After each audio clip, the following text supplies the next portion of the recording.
Magandang gabi, Mayores Camarena. Please hide my identity. Just call me Rachel. Nag-e-enjoy ako sa pakikinig ng heart story niyo.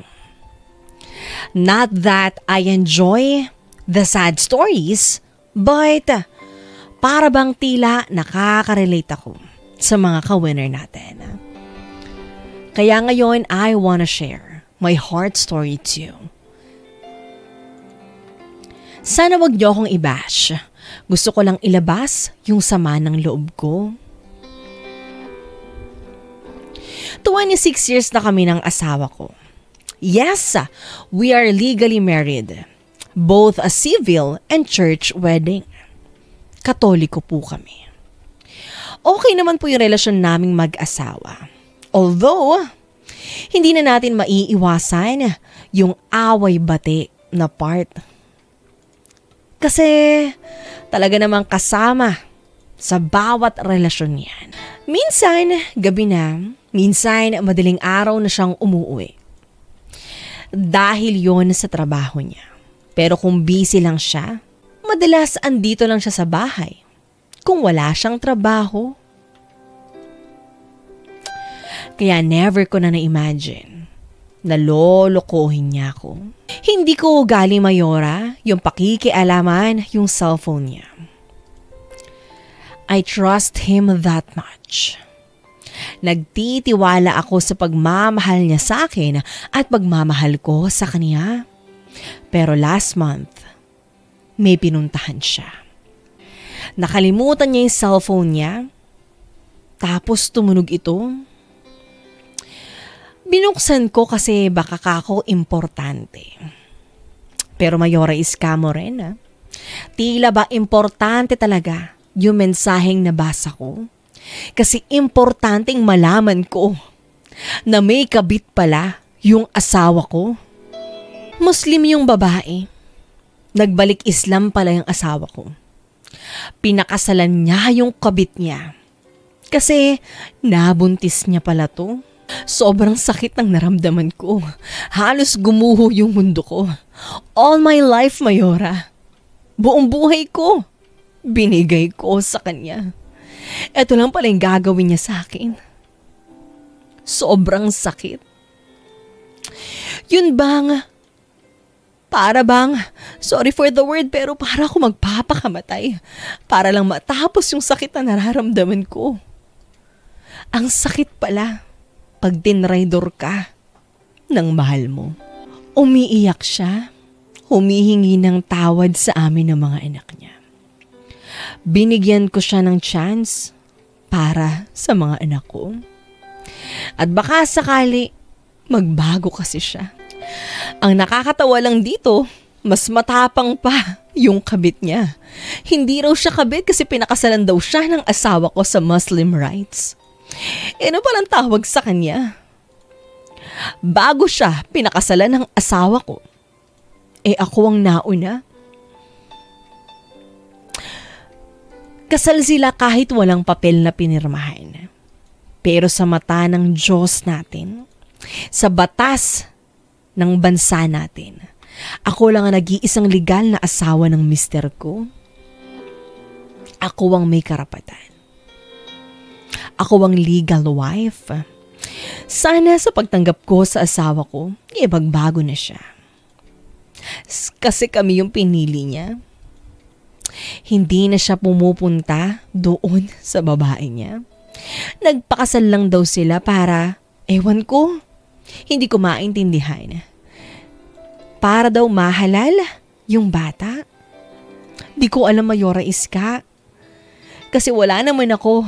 Wala akong alam sa relihiyon nila. Ngayon sinasabi sa akin ng asawa ko, napasubo lang daw siya. Alam mo, ipilit kong kinakalimutan yung ginawa ng asawa ko. Kahit masakit. Alang-alang sa 5 anak namin.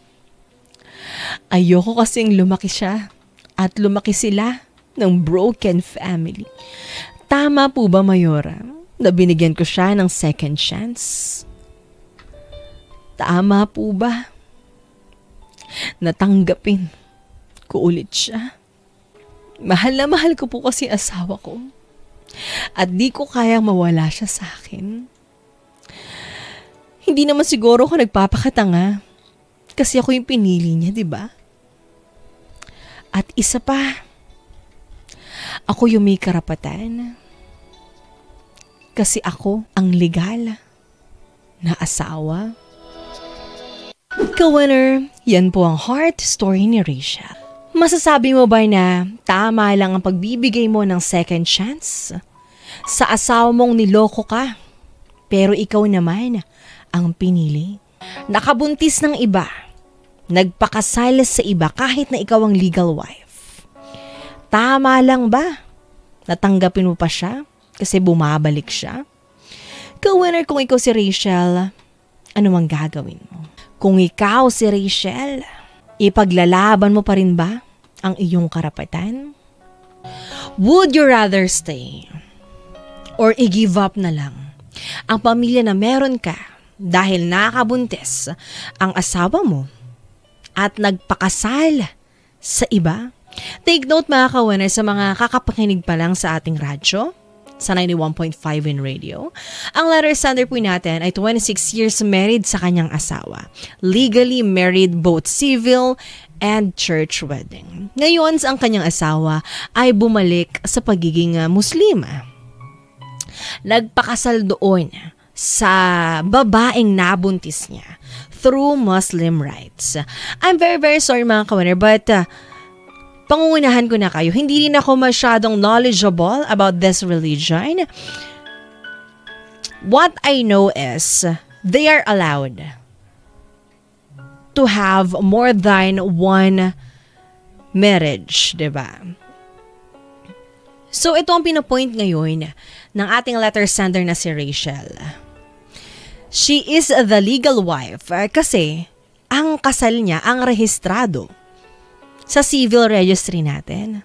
Samantala raw, yung babae ng kanyang asawa, kinasal lang with the ceremony, without signing of papers. Kaya ngayon tinanggap niya ang kanyang asawa. Tinanggap niya kahit na may iba ulit itong pamilya. Pero nagdadalawang isip siya. Tama daw ba yung binigyan niya ng second chance ang kanyang asawa? Ayaw raw kasi niyang lumaki ang kanyang mga anak with a broken family. Sabi na kawarin nating si Yam, sending hugs to you, Rachel. Alam ko na pinaprocess mo pa ang lahat and it takes time para mawala ang sakit. Madali magpatawad pero mahirap makalimot. Ikaw ang magdedesisyon para sa pamilya mo. Magpakatatag ka para sa mga anak mo. Minsan talaga, sinusubok tayo. Nasa sayo yan kung haharapin mo o susukuan ka lang. Sabi naman ni Bing, danas ko rin ito, Mayora Iska Morena. Sobrang sakit talaga na yung taong pinagkatiwalaan mo ng sobra-sobra. Halos wala ka ng tinira para sa sarili mo. Malalaman mo na niloloko ka pala at pinagmumukha ka pang tanga, harap-harapan. Sobrang sakit po. Madali naman po magpatawad pero yung makalimot, ayun po yung sa cellphone ko rin po na kita ang pangloloko sa akin ng asawa ko. Sabi naman dito ni Divine, ang mahalaga kayo ang pinili, ikaw ang mahal. Ikaw pa rin ang makapag-decide kung kaya mo pa siyang pakisamahan alang-alang sa 5 anak nyo. And last, this is a very, very long comment from our co-winner, Maria Rone. Mayora Iska Morena, nagko-comment ako ngayon at nagbibigay ako ng advice sa view bilang anak. Assuming na meron kang anak na nasa tamang gulang na, nakakaintindi at nauunawaan ng sitwasyon mo. The question is, sino ang dapat tularan ng anak nyo? Kanino siya titingin? May mga anak na ang opinion ay, sige ma, bigyan mo ng second chance si Papa. Baka magbago pa. Pero asahan mo rin na may mga anak na sasabihin na, bakit mo bibigyan ng second chance? Hindi ba pagtotolerate yun sa mali niyang ginagawa? Mas mabuti pang maghiwalay na lang kayo. Mahati ka dyan, Ate Rachel. Dito na maapektuhan ang iyong mga anak. Wala kang kasalanan pero ikaw ang naiipit. Ang unfair, no? Ikaw ang sumasalo sa resulta ng kasalanang hindi mo naman ginawa. Rachel, asahan mo, meron kang anak na sasama ang loob sa anak nila or sa ama nila. Be ready for that. Aanhin natin lahat ng bunga ng mga desisyon natin, mabuti man o masama. And sad to say, ikaw at ang mga anak mo ang aanin ng ginagawa ng asawa mo. I-expect mo na yan. Mga ka-winner, masyadong malamay ng sinabi ng ating ka-winner na si Maria Ron. Totoo nga naman na ang mga anak minsan nahati yan. May mga malalambot ang puso, may mga matitigas at parang bato na hindi makakapagpatawad sa tatay nilang traidor at manloloko. Ngayon, Rachel, alam mo, I am torn between din kung dapat mo ba siyang tanggapin o hindi. Pero kasi, Rachel, let's put it this way. Ako naniniwala ko na kapag nagawa na ng isang beses, maaaring maulit-ulit. Kapag nagawa na, kahit nang hingi ng sorry, baka matisod na naman at magkamali. Matisod na naman at traidorin kang muli. Para sa akin, Rachel, gawin mo kung ano ang sa tingin mong tama para sa'yo at para sa mga anak mo. 26 years na kayong mag-asawa ng asawa mo. And for sure, may mga isip na yung mga anak nyo. Dalaga't binata na, baka nga may pamilya pa. Alam mo, Rachel, minsan okay lang manghingi ng advice, ng sagot mula sa iyong mga anak. Kasi at the end of the day, sila rin ang magiging kakampi mo. Timbangin nyo, Rachel, na kung mag-i-stay ba ang asawa mo sa buhay nyo, magiging okay pa ba ang pagsasama nyo? O para bang tinitiis nyo na lang alang-alang sa buong pamilya na gusto natin na maranasan? O mas magiging okay kayong mag-iina if you rather stay sa kanyang babae? Sabi naman ng ka-winner natin na 2316 ang huling numero. Mayora Iskamo rin na kung ako kay Rachel, kasuhan mo na lang ang asawa mo at legal process mo idaan para sa sustento ng anak mo. Pero patawarin mo ang asawa mo para bumalik sa'yo. No, wag na. Bawal maging martir kung niloloko ka ngayon. Pwede niya ulitin yan ulit. Mas mahigit pa sa sakit na iyong nararamdaman ngayon. Kaya ngayon pa lang, magising ka na. Rachel, nasa third, or pumasa na pala, I'm very, very sorry. Pumasa na sa third and final reading ang divorce dito sa Pilipinas. I'm very sorry para sa mga ka-winner po natin dyan na hindi sang-ayon sa batas na ito. Pero para sa akin mga ka-winner, bilang Mayora Iskamo rin nyo, divorce is a choice. So, kung hindi nyo naman choice na mag-asawa maghiwalay, then why? Why divorce, diba? Para sa akin, I will give a chance para sa mga ka-winner po natin na nasa isang abusive at unhealthy relationship with their wives and their husbands. Kaya Rachel, this is your chance to think about it. Pwede kang magkaso, tama na may sabi ng ka-winner natin, pwede mo namang idaan sa legal na paraan para bigyan ng leksyon yung asawa mo. Alam mo, Rachel, hindi rin natin masisisi yung babae kung medyo matapang siya. Kasi feeling niya mahal din siya nung asawa mo eh. Baka naman binubola rin siya ng asawa mo. At ang dapat mo talagang awayin dito at ang kausapin is yung asawa mo. Sa kanya ka, may commitment. Sa'yo siya may commitment. Kaya Rachel, pag-isipan mo ng mabuti. Huwag pairalin ang emosyon. Minsan kailangan talaga natin gamitin ang utak natin, ka-winner. Kaya nga nasa tuktok yan eh. Minsan kailangan unahin. Ang buhay, ka-winner, ay sobrang igsi. Ayaw naman nating tumanda na may pinagsisisihan na maraming sana na tumatakbo sa ating utak. Hindi mo kailangan piliting kalimutan ang ginawa ng asawa mo.